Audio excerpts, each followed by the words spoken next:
Oh, Hey, buddy. hey. Yeah. Good. Gary's just, he went to the bathroom. So, Cool. okay. How's your morning? Really good. What about you? It's good. I woke up wanting to move, like feeling motivated. But we got that full moon today. So I think it's good. Yeah. I've been doing the maneuvers, and I like my whole body feels healthy. Mhm. And so I did some exercise in the traditional sense of exercise after I did the maneuvers, and it's the first time I've been able to like air squat and it feel good in like Wow. years. Yeah. That's awesome. That's awesome. Yeah. Which ones have you been doing specifically? So I've been doing the 10, but like this morning I did the first 3, right? And then the next 3 after that get really deep into the hips. Mhm. So I really like the first 6. And then after that, it's more in the head, which I know is good. But I try to do the 6 at least every day. Mhm. Yeah, that's awesome. That's cool. Right on. And have you noticed changes in your anything other than your physicality? Have you noticed changes in your reactive state, your mood, or anything like that? So I'm usually really mellow and calm and stable and stoic, but I am feeling a little bit more emotional. Perfect. But like when you kind of like open the floodgates to that, it's not pretty. That's so I'm recognizing that like shifts are happening, that but I'm in like the stage that isn't pleasant right now. So it's weird because I normally I haven't let myself be bothered by anything, but the last week or so, like I've been feeling that, which I guess is part of the process. And I just had clarity on it like last night and this morning, that like, oh, maybe something's happening where I'm feeling all of this other stuff that I'm normally not used to feeling, and I kind of don't have the capacity to handle it. Yeah. That was part of our program, was because people they were taking care of their body, and then all of a sudden the floodgates open, and it's like, whoa. And it's not just emotions, it's everything. It's the way we see the world. It's the relationships, everything changes, literally everything. And so it's how to manage after you open those floodgates. Like, what do you do? How do you manage those emotions when they come up? Which is what we've been teaching. Yeah. So it's so we divide the body into 3 states of awareness. The lower state of awareness, which is the rear brain, and it has the motor controls, the hormones. The rear brainstem down in its muscle skeletal, and it really basically has 2 emotional pushes. Either I'm in love with something or I fear something. It's the binary part of the animal in us. And then as we move into the midbrain, which is your organs and your emotions, in the limbic system, that's what it's triggering. Is it's actually opening up the midbrain. And then the midbrain is where all of our emotional centers are. We were taught and trained that we move through thought and through mind and through control, but it's actually not true. We move through emotional impulses. Like before I move, I have a desire to move. And once I get up and move, I have a fear of not getting my desire, so it keeps me moving. So even movement itself is emotional, but we were taught and trained that it's practical, it's logical, and stuff like that. And then we get up to the frontal brain, which has a neocortex, which controls our perception. And our perception is the most dominant force in our whole state of awareness, because perception can change our blood pressure, our hormone levels. It can cause the body to exasperate. It can calm down. And this is why once we open up the emotional centers, then it's training people on how to manage the perceptions. So if I give you a really rude emotion, fear at the very lowest level, fear is a binary pull away jerk for my life, but less than fear, but still very emotional is anger, which is basically in our emotional centers. Fear is visceral, it's in the body, it's animal, it takes us out of control. But anger, we have the ability to control it, so that's in the midbrain. And then frustration is a perception of anger, which is a way that the neocortex can manage it, because if I'm angry, instead of being angry, I can be frustrated. Has less impact on my physical body, my health, and the ones around me. And so it's like softening that emotion as it comes out. Yeah, that's so the thing is that I'm not used to feeling things like anger or fear. I didn't really deal with any fear, but I have dealt with some, like yeah, it's just new. And I know that I'm going through a process, and I was kind of just letting it flow through me. But now I'm aware that that's what's happening. And so it's pretty interesting. The other thing you could do is when you feel those imbalances, sometimes they can just be organ imbalances. That's why the organ reset with the breathing, that's why it's so powerful. I've done that a few times. I need to keep on doing that for sure. And you just kind of you'll get used to where your body is off, because what we're doing with acupuncture is we're bringing up one side of one function and reducing another simultaneously, so that there's a balance. So basically, doing them all does that. But also, if it's dealing with anger or frustration, for example, you can just do your liver and your right there. I definitely think that my kidneys are also out of balance. Every person I see, the kidneys comes up, whether it's an acupuncturist, a iridologist, a Tai Chi master, they talk about my kidneys. And so I definitely feel, I think it's my right side is really constricted. So my right kidney is maybe smaller than my left. So I feel that area when I'm doing these maneuvers. Good, it's opening up. Yeah, it's starting to open up. So what happens is, if you think about the maneuvers in the simplistic way, the way that we see how fascia moves, these aren't fascial lines, they're more like rivers and how it moves. We see that you have a bone, and then wrapped around the bone are rings like a tree. Each ring belongs to an organ pathway. And what the fascial maneuvers are doing is they're opening up from the center of the body. When we deal with like an organ, like for example, like bladder, it immediately has a release in the entire body, because it's taking the layer that's right around the bone and releasing it. And then so everything else commensurately releases. And so primarily, if you think about your spine here, and you have the first layer, which is you have your yin and your yang organs. So like the liver, the large intestine, the bladder, the ones that have the most power over the body, wrap closest to the bone. And then the other organs, the layers wrap outside. And as we move, the body is to go like this.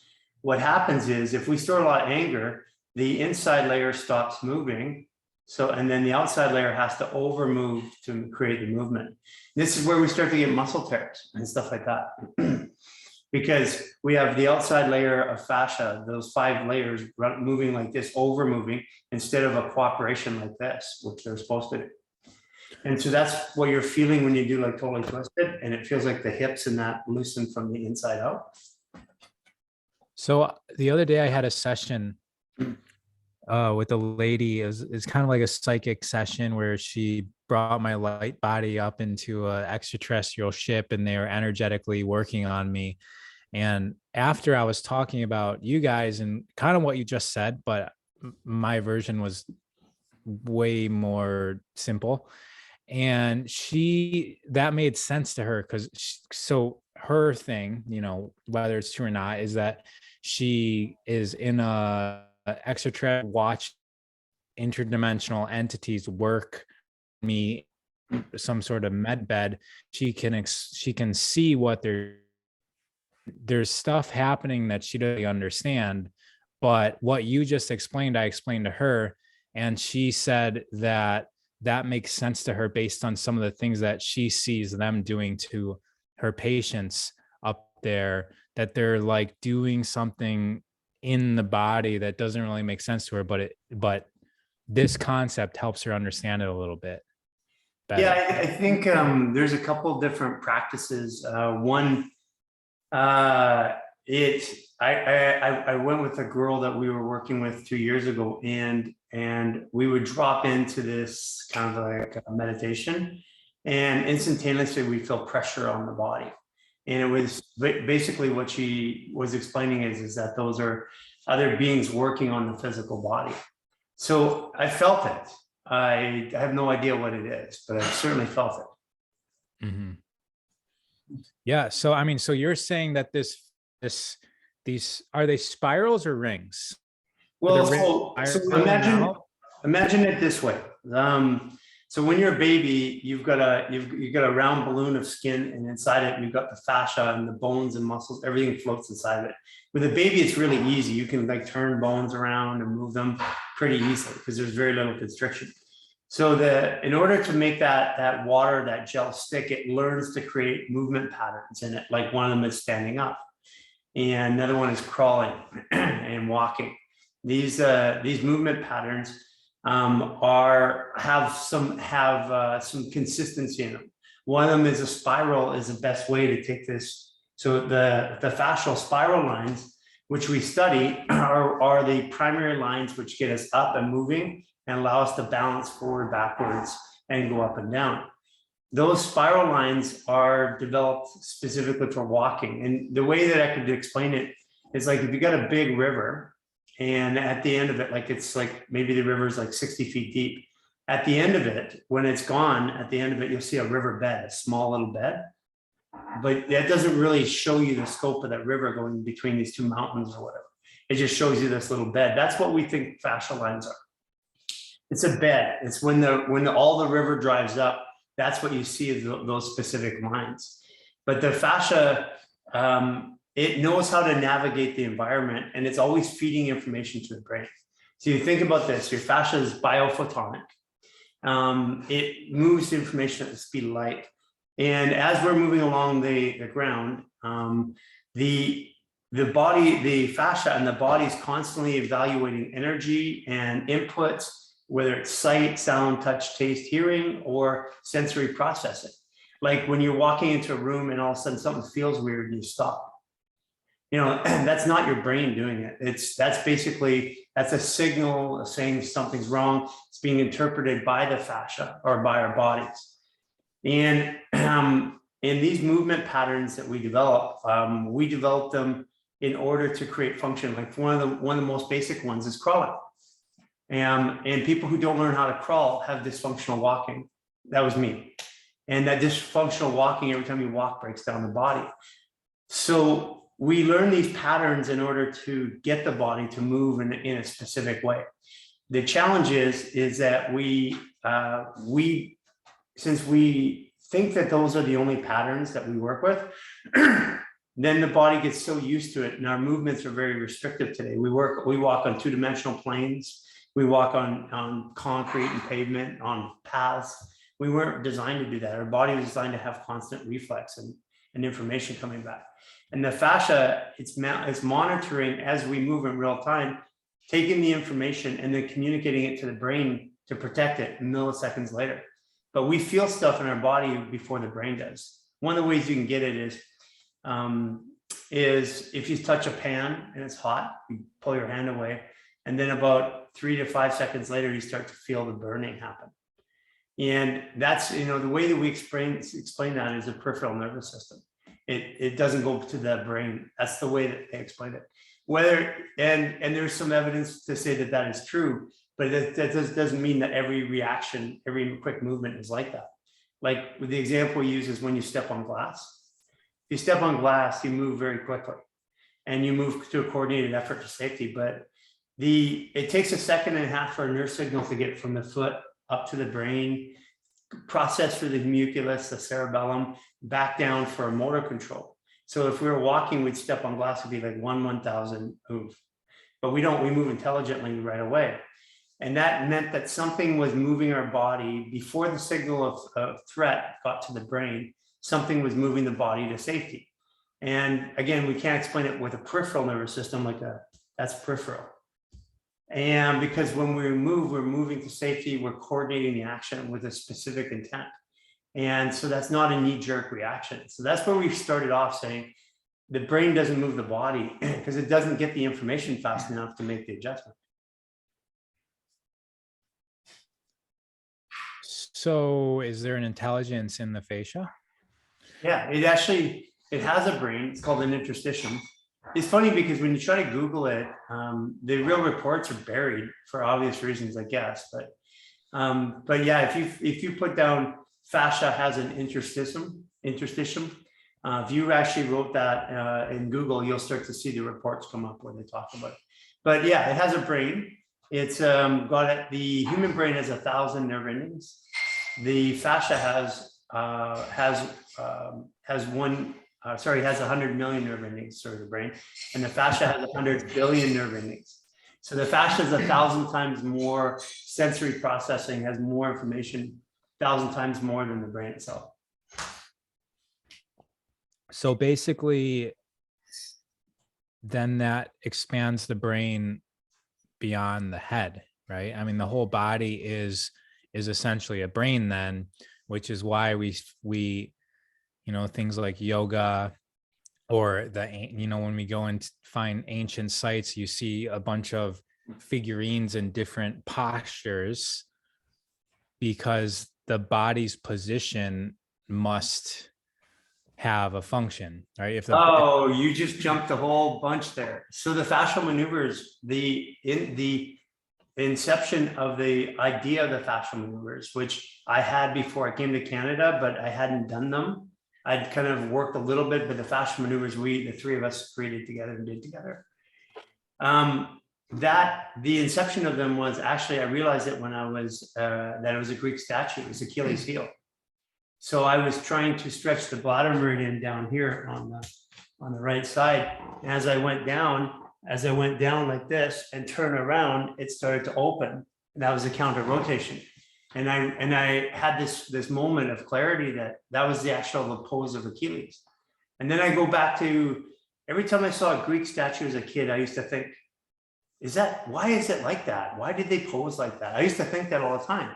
No idea why, it's a random thought in my head. It's because those statues were information on how the body heals. Mm-hmm. But can you imagine, they left the pictures there, but they took away all the words.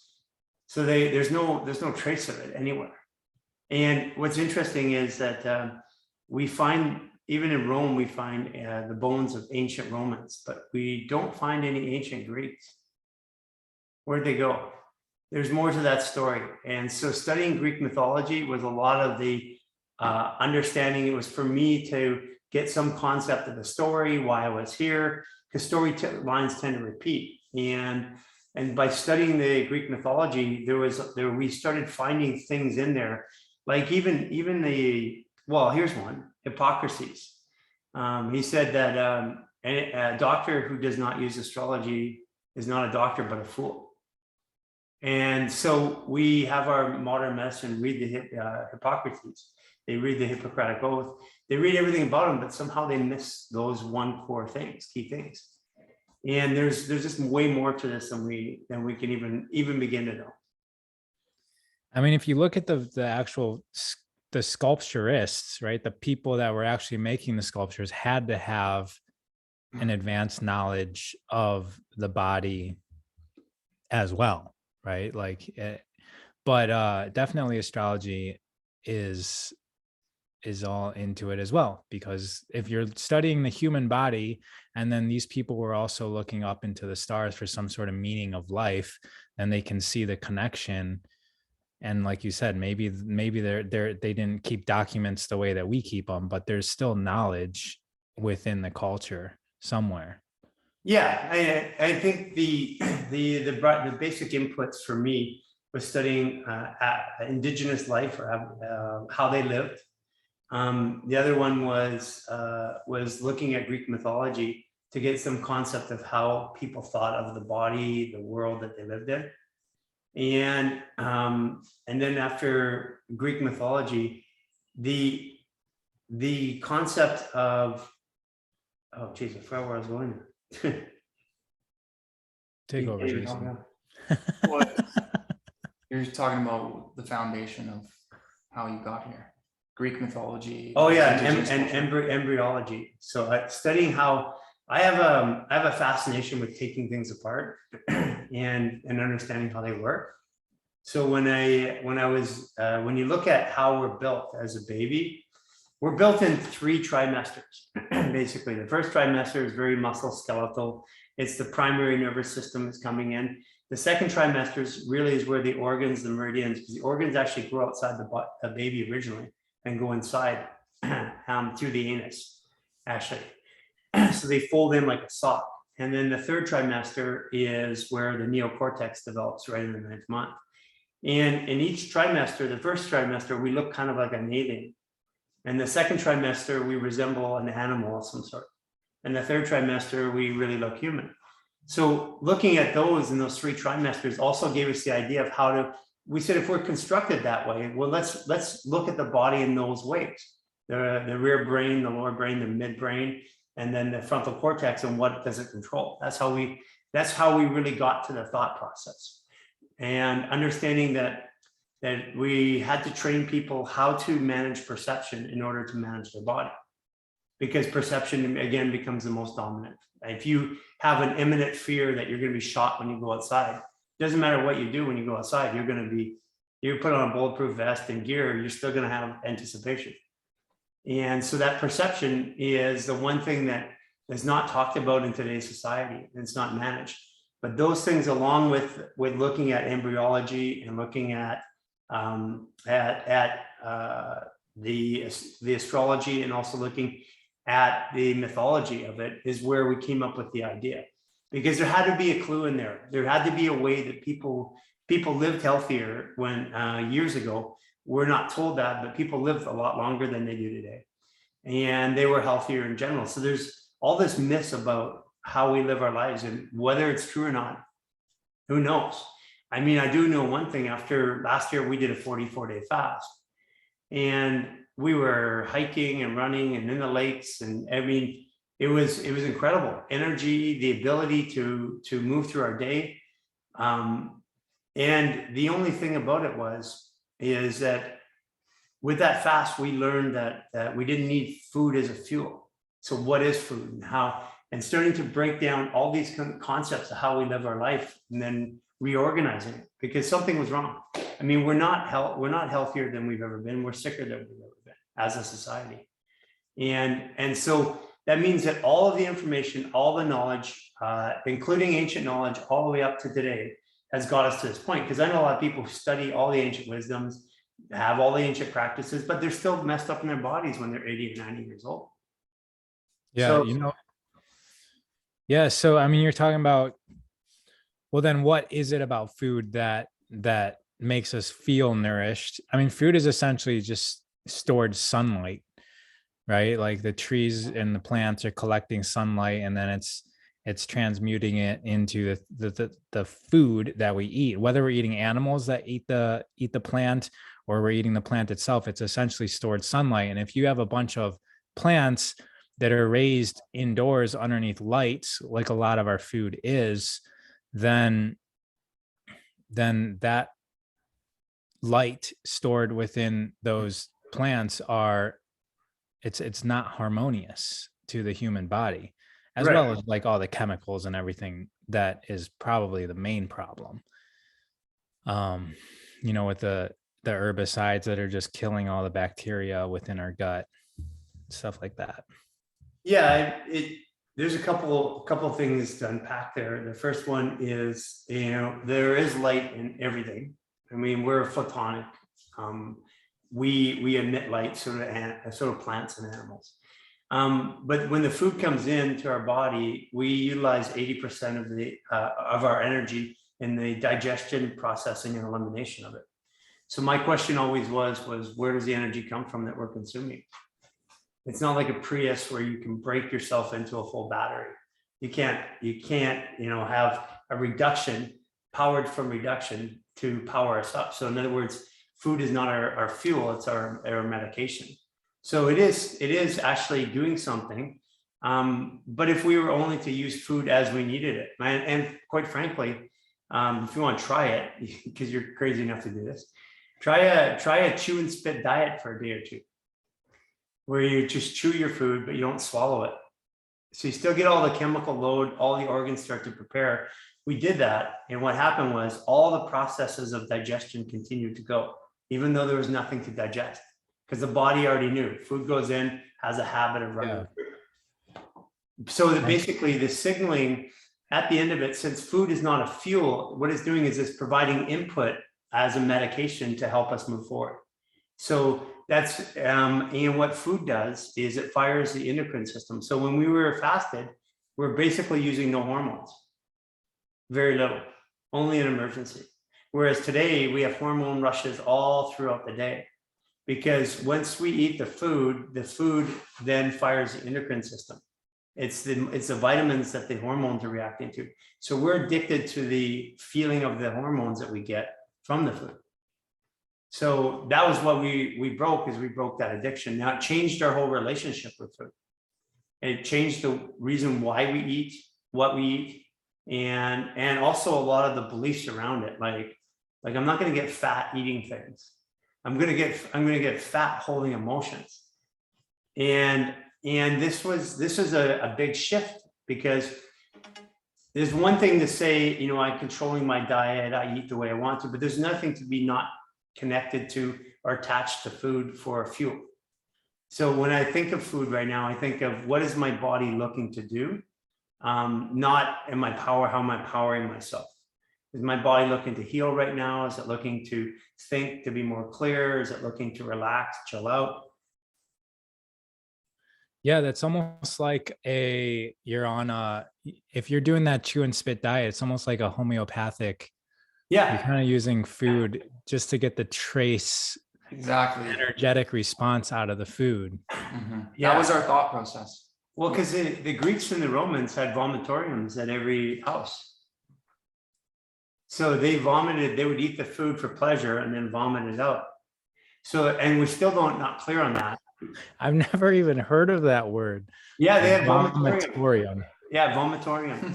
So if you go into Greek and Roman, in the ancient Greek and Roman homes, they have that place where you go and vomit, because they knew they would eat the food for pleasure, get the hormones, but kick out the waste. The question is this, and this is a deep one. If we don't need food, then how did we get addicted to food? And if I look at the anatomy of the body, you're going to see something really weird. The greater omentum is how the food goes from the digestion into the blood, right? Greater omentum sits on top. The way it looks and it's pictured when you see it in books, it looks like this organ that's flat. There's lots of veins in it. But when you see it on an actual body, it literally is like a scar over the entire GI tract. It looks like a scar. So it looks so much like a scar. Well, it is a scar of some sort. So at some point, the body had an adaptation to food because we don't need it. So at some point we did. This is the wildest thing. I have this belief that that if a baby was not given breast milk, then the animal part of us wouldn't grow. So in other words, and what I mean by breast milk, be careful how I say this, is that they had no food at all. And the people around them had a belief system that you didn't need it. And it's interesting. It's going to happen at some point, I'm sure. That's the whole ascension process, right? Is that we're going to become less physical, more light, and less need for digestive system, less need to eat, because we're going to be absorbing all the other cosmic energies. And that's what we're going to be connected to. But how do we get there? That's the question. Because I mean, generally, from the yogis back to the Tibetan monks, they talk about this light body and what you had to do Yeah. to get there. It's like 13 years meditating without a negative thought. Yeah. And I'm like, I can't drive on the highway without having a negative thought. I mean, it's like, You got to motherfucker. sit in a cave. So the idea is that that's using the mind to overpower the body, but I believe the body in its right state, then we'll have to make those adjustments. And what adjustments do we have to make for that ascension? Because we can generally agree, people of consciousness, that there's an ascension coming. But what does it look like? How do we get from here to there?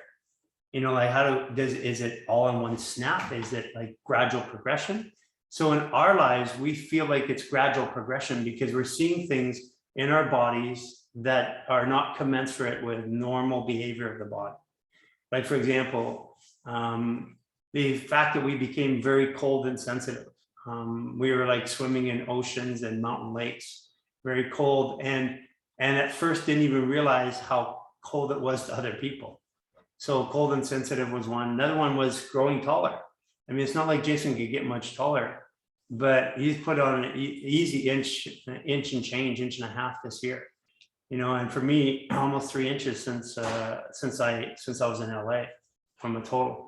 So our bodies are growing and they're changing and they're doing different things. The other part too is when we were fasting and I was 2 weeks without drinking. The way I got my fascia hydrated is I just got in the water and absorbed, so that we can see the layers of fascia. As we do this, we can see the layers change. And it also changes the way the muscles work and look too, because the muscles look like they have shape and composure, but they also have like a little layer of what looks kind of like skin on that. And that's fascia. It's promoting the fascial tissue. So there's been such a transition. And also when we did brain scans last year, we had brain mechanics in here and they were doing EEGs, brain scans, photonic scans on us. And our brains are completely different. They look like a Tibetan monk. Yeah, and I've never meditated really, not for anything substantial, not 13 years anyways. Well, I mean, if you're doing these maneuvers, that definitely is all the components of meditation, maybe even more, because you're putting your focus in the totality of your body as opposed to just kind of trying to shut your eyes and shut off everything and stop thinking. You're like, you're in a focus of position and then you're in complete alignment. You're like an antenna. That's actually, you say antenna. So here's a couple of interesting facts. The fascia is the same chemical composition as a quartz crystal. So we're basically a liquid crystal, same ingredients. And inside that liquid crystal, our bones are bio or basodiastic. They spark when they touch. So that's why the only bones that really touch is the rib cage, the teeth, and the ears, because spark, that's our power, right? And if you take the sacrum, is the one part of the body that doesn't decay, and the sacrum's in a triangle. But if you were to MRI it, it actually has a circular path up like this through that triangle. And then it has a long pole up to a big bulb on the top, which is our skull. That's basically the same design as a cellular antenna. Well, if you look at the pelvis as a bowl, and then if you look at those satellite things that have like it basically is receiving and then it's going up to another bowl, right? So yeah. It's kind of designed exactly like a satellite dish that's also beaming out and receiving. Well, it's interesting that you say that too, because the pelvic floor is actually a diaphragm, and it's always looking to the jaw, the palate, to align itself. So if they're aligned, you walk straight. But if your jaw turns one way, your pelvic floor has to turn the other. So there's a lot of communication going on in the body that's not necessarily done by the brain. It seems to be coordinated by areas of the body, and the brain coordinates the activity.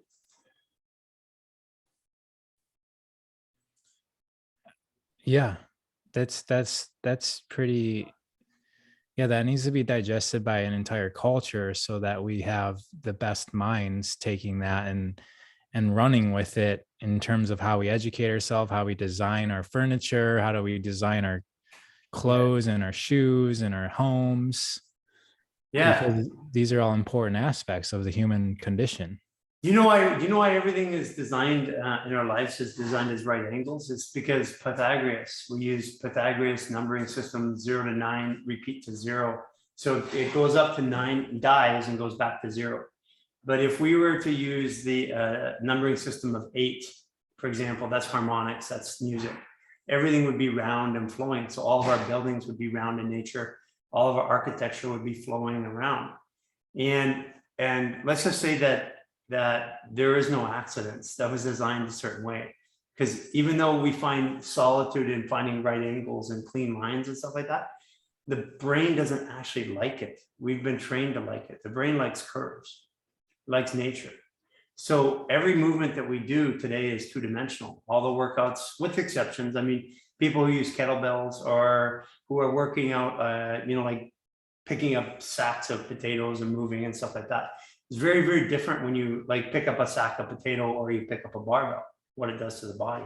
It's how the body works and reacts to it. So this is part of the journey, is to look at what you said, is look at the body a different way.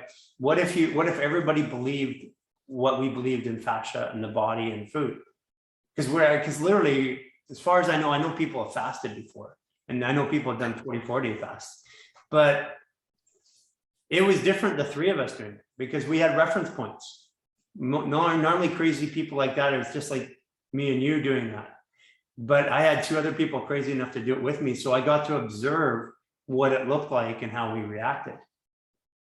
It was pretty different. It was when we were in the fast, it was difficult for people to be around us because we didn't say anything.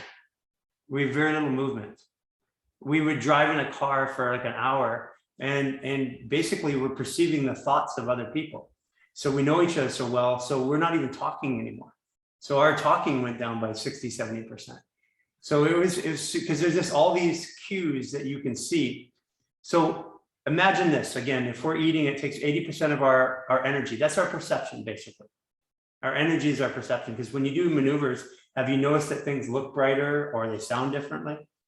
You get into the third one, all of a sudden it's like, I noticed the river, I noticed the trees. That's because as stress goes down, perception goes up. So as we're doing the maneuvers, we're bringing our stress down. Well, what if you took away 80% of that stress constantly? Right. What would you perceive? And if you did that for a period of time, if you did it for a day or two, it would be like, wow. But if you do it for a month, then all of a sudden you start to habituate that perception. It's like being on mushrooms every day, because everything is vibrant and bright, and you see literally everything. But it's different because mushrooms is still external to us, whereas this machine, when it's running properly, has the ability to perceive on all levels. Because I find mushrooms it's more visual and perceptually aware, like in your mind. But in that state, it's to emotions, it's to physical body, it's to everything. Yeah. Well, when you were just talking about fasting and being connected to Jason and Cynthia, like on a non-verbal way, and I look in your guys' background, I see all the green forest jungle behind you. I started thinking about, well, in that state, then we should, you guys probably were able to connect with like a tree, for example, because you don't have to wait for it to speak in English. You can somehow pick up the vibration and energy of the earth. Yeah. And then Jason, you just mentioned mushrooms, and that's, you're basically just taking the essence of fungus, which is its entire job is to connect. It's basically to be the internet of the forest. But yeah, that essence is within us as well. And so we don't need that external channel. We just need to learn how to turn it on within ourselves. I also think it's extremely underestimated how much our environment influences us. Like if I'm completely at a state of zero or nothingness, and all of a sudden negative thoughts come up, is that mine Is it the person that just walked into the room? You know, and so what we found when we were on the fast was we were almost at a state of nothingness for like weeks straight.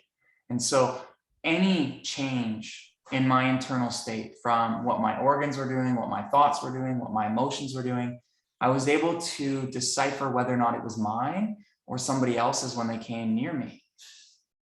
And so that's a very interesting thing, because it's like all of a sudden I'm getting thoughts about food, or all of a sudden I'm getting thoughts about anger, or whatever it might be. And then this person's in the room now, and they weren't in the room 10 seconds ago. So I'm able to now really, we become a channel, we become psychic, right? Because the body's able to pick up all that information and we can interpret it. But it's important for me to be completely aware of where I am at all times for me to determine the differences. So one of the things that we talk about is that there's a personal momentum and velocity that we move in. So like we're on this planet Earth, okay? It's spinning, or some people say it's not, who knows? Right. Yeah, but it's something's happening. Or yeah, something's happening. Something's happening. All of it's Something's moving, there's air, and maybe we're flat, who knows, who cares? But we live in this biosphere and it's moving regardless. Somehow we're moving, whether it's flat moving or spinning. So technically we're moving at 33,000 miles per hour.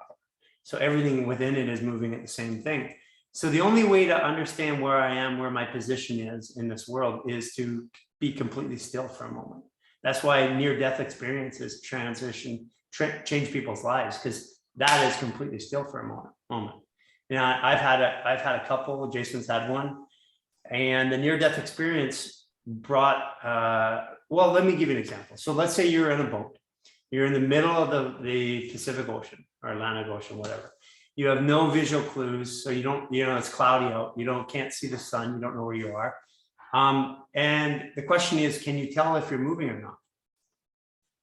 And the answer is no. That's how people get drifting on a boat for forever. The only way to know that you're moving is to have a reference point. Mm-hmm. And if you can't have a reference point, there's no way to understand that. So what happens is, in our world, we're all moving at the same speed. Technically, we're all moving at the same speed. And then we continue to move individually within there, but we're still moving at the same speed. Unless I put a stake in the ground and say, this is me, this is where I am, and start looking for perceptions like around me, like in other people, reflections. That's where perception is. Then I'm just moving like everybody else. I don't even know if I'm moving. And so the biggest part of it was to put a stake in the ground and then look at perceptions around us, and then start to understand where we were in space and time. Because when I'm in an emotion like anger, I'm not perceiving. I'm in the river. I'm in the river of anger. I'm not watching it. I'm not observing it. I'm in it, and I can get lost in it. So the emotions have the most impact on the human experience. I mean, they control everything from how we move to how we react to things. But where do those emotions come from? Like, how are they stimulated? Is it a thought? And this is part of what we went through. Like in the third dimension, everything is a stimulation first. So it's a touch. One of the ways I conceptualize this, I imagine that I'm in a room, like when they show you in heaven or whatever. You wake up, it's all white. I'm like, where am I? What am I? Why am I here? These are the questions. And I could be there for a period of time and enjoying the whiteness or whatever, but all of a sudden something comes along and touches me. I'm like, what is that? Am I safe? Is the next question. Is it okay? Is it friendly? These are all the different things that happen. So it's the stimulation that happens first, and then the thought is created from that stimulation. And that thought then looks for resolution. That thought is energy. It looks for a narrative. Can I tie that feeling or sensation to something I know? And if it ties it to a narrative, then I have an action or inaction based upon it. And so the belief that we even think is actually is crazy. We perceive. And the reason why the US Patent Office exists today is because inevitably, when somebody has an original idea, somebody else has one at the same time. So in other words, we're not really thinking. It's always been there. The ideas are there, and we have access to receive them at different ways by adjusting our tuning fork, our cellular antenna. And when the fascia is open and clear, the antenna opens for everybody. So everybody becomes psychic. Everybody becomes perceptive. Yeah. And because we didn't even have the movement of food through our body. So the only movement we had was our heartbeat and our breath. So we were very still. So any changes in the environment, what we would do to confirm what we're talking about right now is I'd say, are you thinking negative thoughts right now? Do you have this emotion right now? And so we would check with each other where everybody was in our environment. So we were constantly getting feedback of what I'm feeling in that moment to what's happening in my environment. So I was getting confirmation. And that's 24 hours a day. That's why the fast was so powerful. It took our evolutionary process and just moved us exponentially up the ladder. So all of a sudden, because I used to use high doses of THC sativa, and I balance it off a little bit of wine to get in a state where I could channel. And the reason I was doing that is because I would channel about fascia and about how it worked and stuff like that. But I would do that at a specific time with substances. And I said, well, if I'm doing it this way, then I has to be able to do it without anything. So how do I get there? Like, how do I get to that mushroom feeling where I perceive the world? So what we did is we started microdosing, but we did mushrooms every day for a year, every day. And we started off with 0.3, 0.5 grams a couple of times a day. By the end of it, we're doing, personally, I was doing 7 grams of mushrooms a day, but not high. Mm-hmm. I was just in that perception state all the time. And so what happened after a year doing that, Ra? I would travel through time if I took seven grams. I've never even done that. Yeah, well, it's like you take a gram and a half, 3-4 times a day. And over time, you habituate a perception level, a state of awareness. Yeah. Yeah. So it was. Can I comment on some things? Yeah, sure. I'm already forgetting what you guys were just talking about. Oh, I wish I would have took notes. Well, we were talking about the island. So you mentioned the patent office, and people come up with ideas all over the world at the same exact moment. The way that Ra from the book series, the Law of One book series, the way that he explains, or I guess it's not a he, it's a mind, body, spirit complex of a whole extraterrestrial civilization from Venus. But the way that he explains the levels of densities, which is essentially the levels of ascension, is that right now we're in 3rd density. 4th density, we start to begin to feel every other human. Mm-hmm. So all the humans on the entire planet start to feel what other humans feel. That's going to change things, right? We want everybody to be happy. The next 18 months. Mm-hmm. That's what's happening next year. That's the Aquarian age. Aquarius is to feel myself and to feel the world. And then after that, we start to link up with our knowledge. So then the next level, the 5th density, is it's all knowledge. So then we just become completely a species that knows everything that is to be known by all the individual entities. And that's why we have to develop the individual nature of ourselves, because then we are a component of the whole thing when we are thinking and feeling everybody, so that we have the knowledge of billions of data points throughout the entire planet. We have the knowledge and the feeling states of every portion that's possible in this physical environment.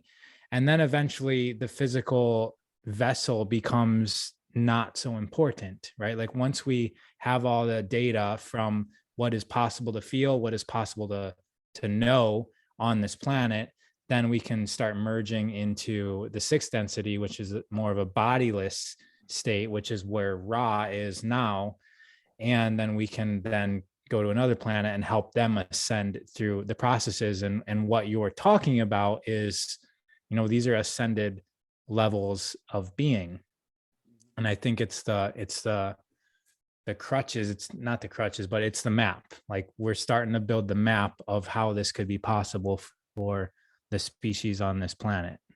we're building a map. Now the map, we need a GPS, we need a locator, we need an antenna. So we need a transmission point and an antenna. We got a transmission point. It's the information that comes to us constantly. Everybody gets it, but few can interpret it. And as we open up the fascial layers, this is the true connection. It's the true energy of the body. When we deal hormonally, we're dealing with the animal part of us. As we open up fascially, we're opening up the layers to perceive. And everybody seems to go through it. Now fascial maneuvers, we've only been doing for a little over a year and a half. But we've had people now that have been over a year and somewhere around 6 or 8 months. 6 or 8 months, people are having all these physical changes where their lives are physically changed. At somewhere around the year level, their thoughts and their way that they live their life changes. And the way they look younger, their body changes, they start to change. We are starting to have evidence of this now. And these are, again, people that are independently doing it, that are not necessarily here or around us all the time, that we're getting this feedback from. So it's definitely an evolutionary step. We believe that opening up the fascia is the next step. And we're documenting each step along the way. Like each day we take note of what's going on in the body. So as people come through the journey, we know where they're at. We can say, oh, they're at this phase because they're going through this. And one of the things that you brought up is that you have a lot of emotions coming up. That's a phase. That's part of the journey. It's funny because I read about this in books all the time about how when you're opening up, you're going to go through this dark night of the soul, and like it's explained in different times or different ways all over. And it was just like funny because it kind of like last night I was like, oh, that's what's going on, right? Opening up. So we call that embodying experience, because we have all these experiences, these thoughts. This is what spirituality and ascension has become. It's become a thought, not an action. And I have this thought, and every once in a while I go to a new moon, or I pray, or light candles, or whatever. Great, but the truth is really in the body, because again, it's our ability to receive the information and interpret it. The brain is it's the body's the computer. The brain is just a processor. It runs programs and interprets it. I mean, to dumb down the brain and make it very simple, the brain's job is to identify patterns and resolve them. Technically, that's what the brain does. And we like to do, that's why we like patterns. That's why we like to solve things. And that's not a very intelligent, it's actually a very mechanical mechanism, but we've given all the credit to here, and we've given no credit to the body. Yeah, we've spent so much time training the mind that there's millions of people you could talk to who know about a lot of the stuff that we're talking about today. But how many people are actually walking around embodying this? And the ones that are hiding in a cave somewhere. So what we're doing is we're trying to find a way, or we're building a way where we can still live our life and still do the things that we want to do while being conscious and actually embodying the philosophies, of spirituality, really. You know what's crazy, and maybe you guys can take this and I don't know, digest it somehow. I have a lot of people that come up to me, and several times this has happened to me, and I've happened to many people, where they mention a podcast that I do, and then they mention where they were when I was saying the particular sentence that they remember. Right. So in their mind, it's not really in their brain where the data point is, right? It's somehow a memory within their body or the environment. And even me, like I remember a specific part of the book, Think and Grow Rich. And I remember I was walking on my college campus 20 years ago in the wintertime. And so there's some sort of storage mechanism that's not really happening in the brain, right? It has to do with movement and environment. And that's where the imprint is. And so if there is an intelligence in the fascia, then this is a whole new level of learning. If we can learn how to optimize how we imprint knowledge into the body. We played around this with our fast. Yes, dramatically. Yeah, big time. We would look at everything in our environment, and then we would tune into how we felt and save the feeling. And then do you want to elaborate more on that? Because there's a few steps to it, even eating, when we cauterize the experience. Yeah. So one of the things is that when we went back to eating food, which was a decision. And when we went back, we would go to eat something. Can you imagine eating something, you know what it's supposed to feel like or taste like, but there's no sensory. I don't feel it anymore. So I have no feeling attachment to the food I'm about to eat. So I know it should taste like something, but I don't have the memory in my body. That was one of the real tricky parts of coming back to eating, because what we could do is we could decide to choose a feeling for that food, and that imprints in the brain, fires the hormones when you eat it, and then that's part of what saves it in the body. Mm-hmm. Yeah, if you have anger in your body and you eat, you classically condition your body into that anger. You save it. It's like it's a save button. So what we were doing was we would look around in our environment, we absorb all the information, we would tune into how we felt, we would save that feeling, and we would close the experience by eating something. Because it saves it. Because it's a save button. So this is why it's so important not to eat food when I'm angry or sad or fearful. Because let's say that every time we have our go-to foods, like I'm depressed, so the bucket of ice cream, whatever. What happens is we get a hormonal rush, which is now saving that information, that feeling, and this is how I should feel every time I feel like that. Like Pavlov's dogs, we're saving the feelings within our body. And yeah, and you just pile it on every time you save it, right? That's why when people fast, they get all grumpy. Yeah. Because what's happening is all the emotions are now coming out. They're starting to resurface. If every time you eat, you just save it for later, you push it down instead of addressing it. Because a lot of our energy to our awareness goes to digesting and processing and eliminating the food in the first place. So sometimes we get an emotion, we're not even aware of it because we're so distracted in our body that it sits and it stores for a later time. So when we fast, for the first 3 days, most people get really emotional, really grumpy, and they think it's like withdrawal symptoms from not having their coffee, this and that. But really it's because the emotions are finally having that opportunity to come out. Because the emotions are connected to the organs. If the organs are busy processing all day long, they don't get a chance to talk.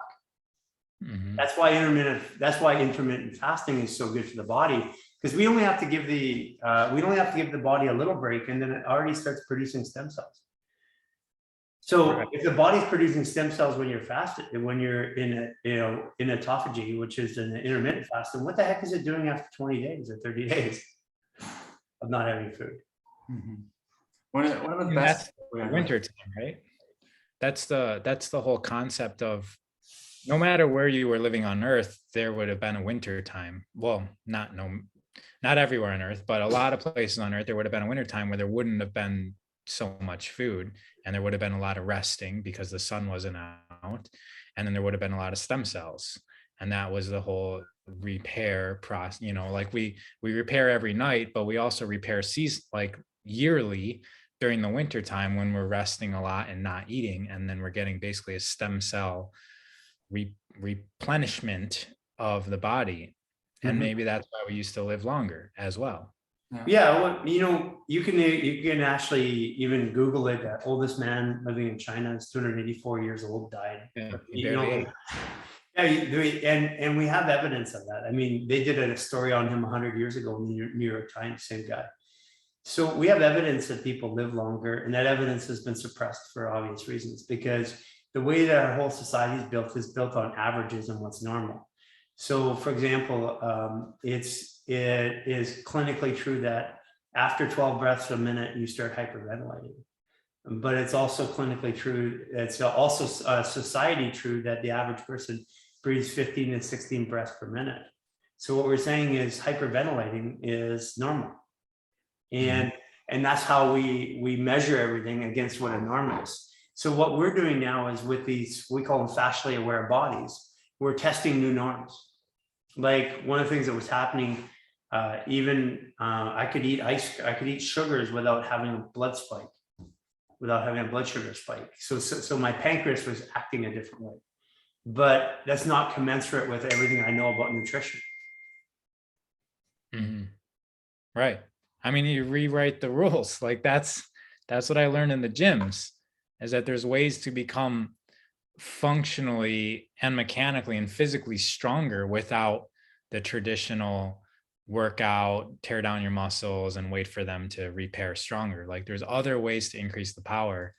And that's what got me interested in this other stuff, is like, well, if everything I thought about how to make people stronger and fitter and perform better is wrong, then what's the the source of it? Like, what's the answer? What am I missing?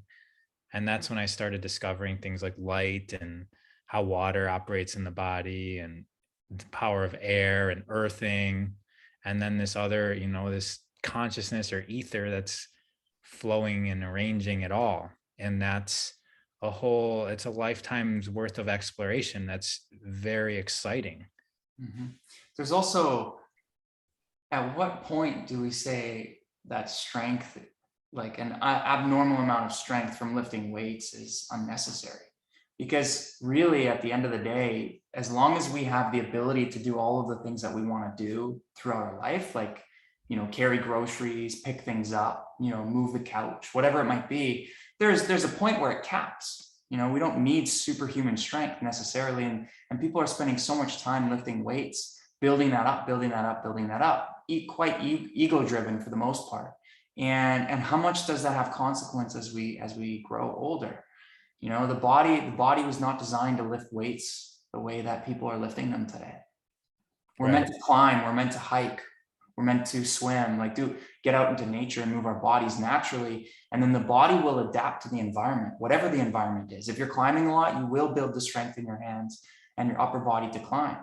And so the way that I look at it is people are just absolutely destroying their bodies. By the time they're in their 40s, 50s, 60s, they're completely broken because they're just lifting weights up and down constantly. And that's where I was. I mean, I'm 53, and I lost quite a bit of my range of motion, heavy when I moved around.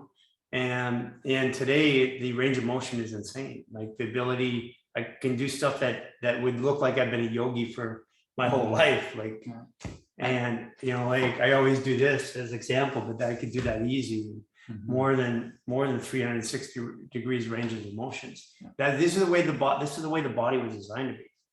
And unless the environment is supportive for that level of strength or movement, you're going to lose it. At some point, you're going to lose the motivation to go to the gym, or you're going to stop, or something's going to happen. And you're going to lose that strength anyways that you spent years and years and years building. So why not build an environment around you that supports what you're trying to do? And even to the point where, like, moving on rocks, like why do we have completely flat surfaces everywhere in our home? Why couldn't you have a room that has undulated surfaces that you could move on? That's more natural. Yeah. Yeah. It's like that's what I guess the yard is for, right? But even in the house where we're spending the whole time walking in 90-degree, upstairs that are perfectly designed for us to take these short, convenient steps.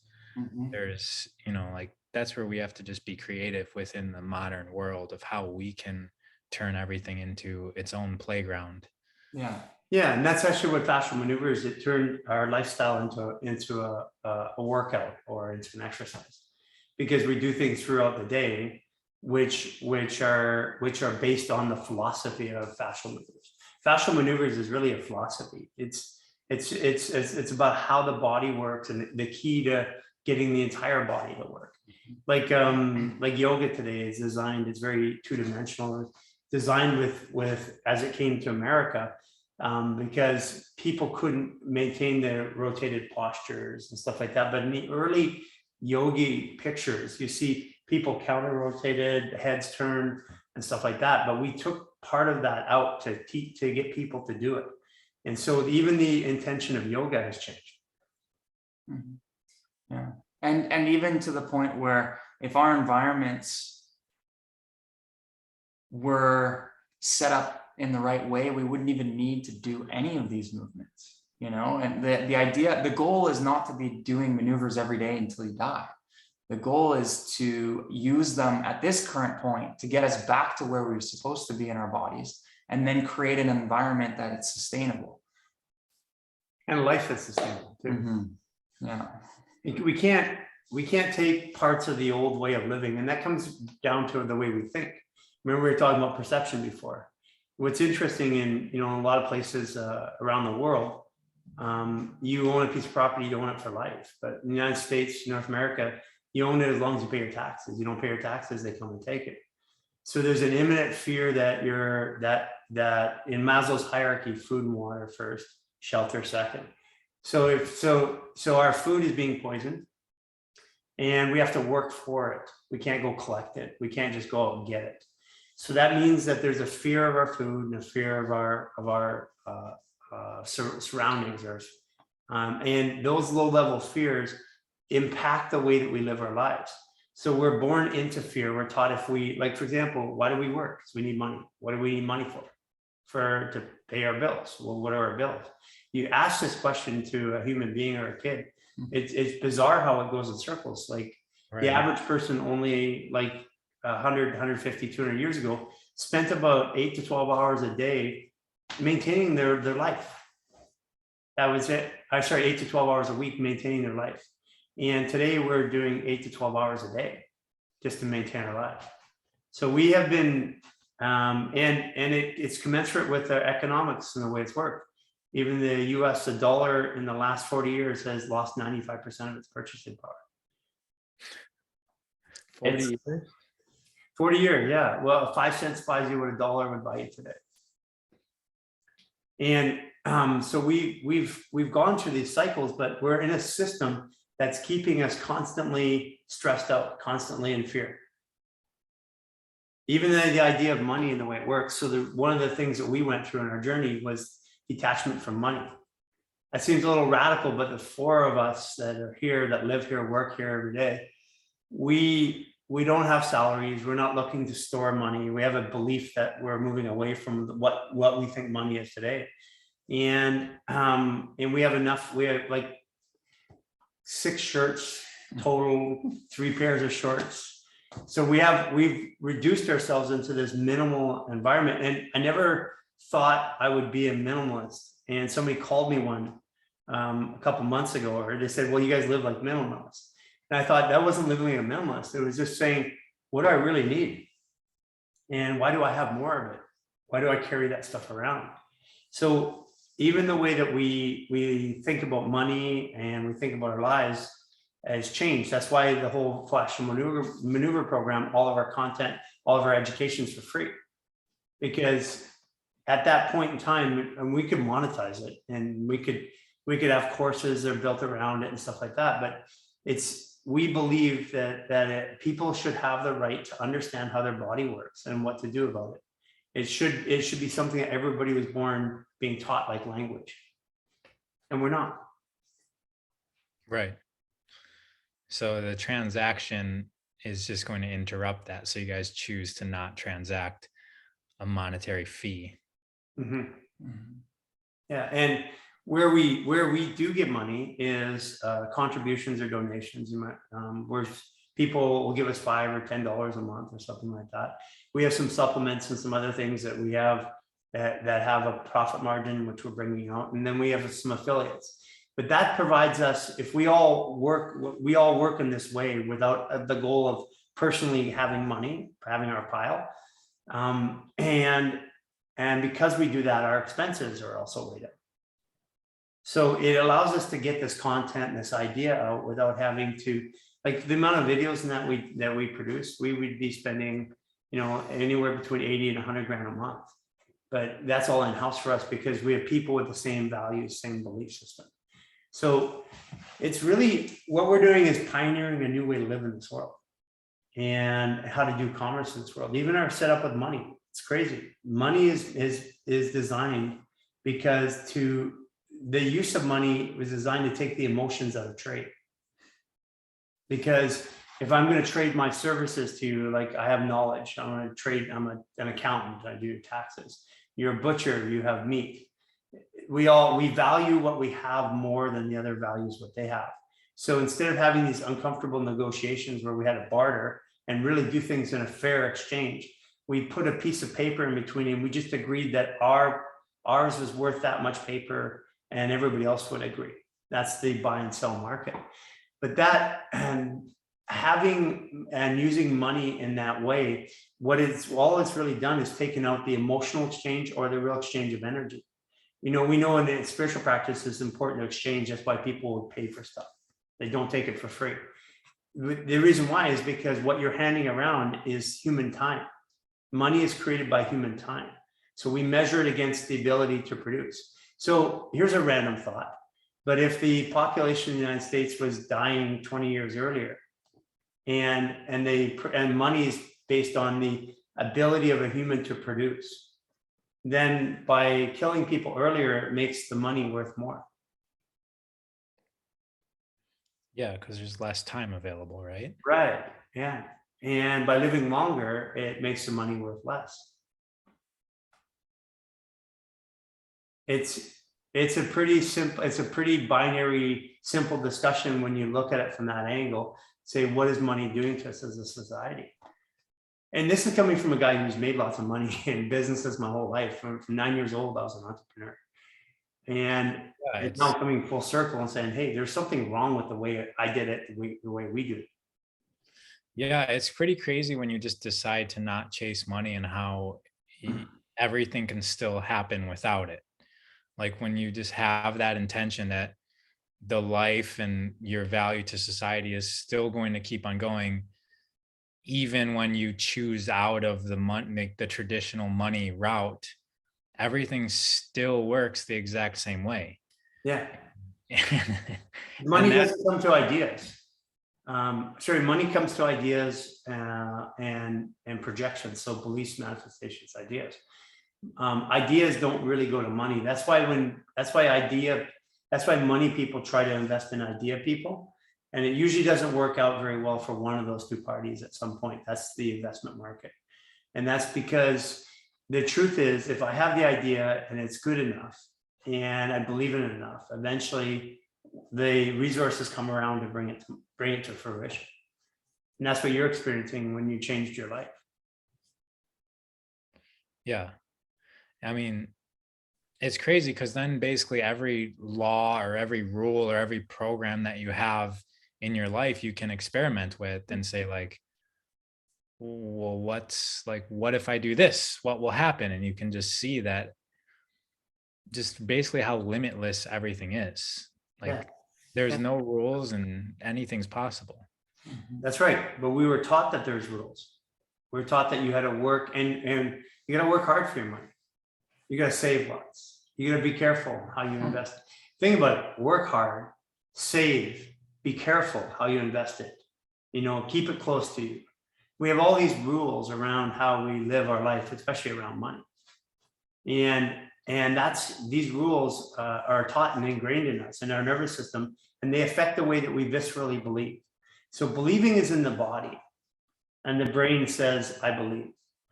You know, like it records it. And so if I believe, then I can achieve. Back to the Napoleon Hill, Think and Grow Rich. It's all about how we perceive the world and what we believe. And if there's a program that's run into our nervous system about our relationships or our emotions or money or whatever, those emotions, that's what we're actually projecting, is the belief systems. So the attraction is to our belief systems, not to our words and not to our actions specifically. That's why if I say things over and over again, I tend to believe them. That's why the news does it, repeating a narrative. So we got a hard stop coming up here, Ra. But we have a supplement coming out. Has he taken the Power Curve? No. The Garage before? No, I don't think so. Yeah, so we're going to be launching our Power Kirk, which is the world's strongest anti-inflammatory product. Curcumin? But it's so basically Thorne Nutraceuticals, their curcumin has an inflammatory rating from ORAC Labs of 9,500. Mm-hmm. Ours is 500,000. It's insane. It's like the whole bottle. We tested it. We tested it with for a couple of years at the garage in-house as that product was coming to market. And then when we moved to Canada, we didn't have production, so we have the production back. So that product's coming out. It actually blocks a heat shock protein called MSK1. That heat shock protein is what causes inflammation within the layers of the fascia. So, because what we knew years ago was that this affected connective tissue, but we weren't thinking about fascia being connective tissue necessarily. So this product is out. We'll be shipping it next week. You take one tablet, give yourself 30 minutes, your brain calms down, your body calms down, aches start to go away, and you can move freer and with less restriction. So we'll send you some to try it out. Yeah, it's bizarre how good it works. Sounds interesting. You know, we also have a ketogenic product too. It's the only ketogenic product. It puts the body into ketogenesis in 20 minutes, but it keeps it there for 4 to 6 hours. It uses a patent. So it's the only ketone product in the world that uses butyric acid, which is inside our gut. So we take a little bit, it stimulates it. So we don't have to take as much. In other words, you're taking BHB, normally you have to take 4 grams of salt and of BHB, and then you have MCT oil to activate it. This one is only 1 gram of BHB needed. So it's 3 times less salt. So it's less hard on your body, and it lasts, instead of 45 minutes to an hour, it lasts 4 to 6 hours. Yeah. Awesome. It's like pre-workout on steroids without the negative effects. Yeah. Yeah, and if you're fasting, it's really good too, because your body goes into ketosis right away. Right. Yeah. Awesome. So we'll get some of that stuff out to you too. Cool. Yeah, excited for that. Awesome. All right. Good talk today. Yeah, it was awesome. I'll send you the recording. Cool. All right. Okay, Rob. All right, we'll talk soon. Take care. Take care, guys. Bye, Rob. Bye.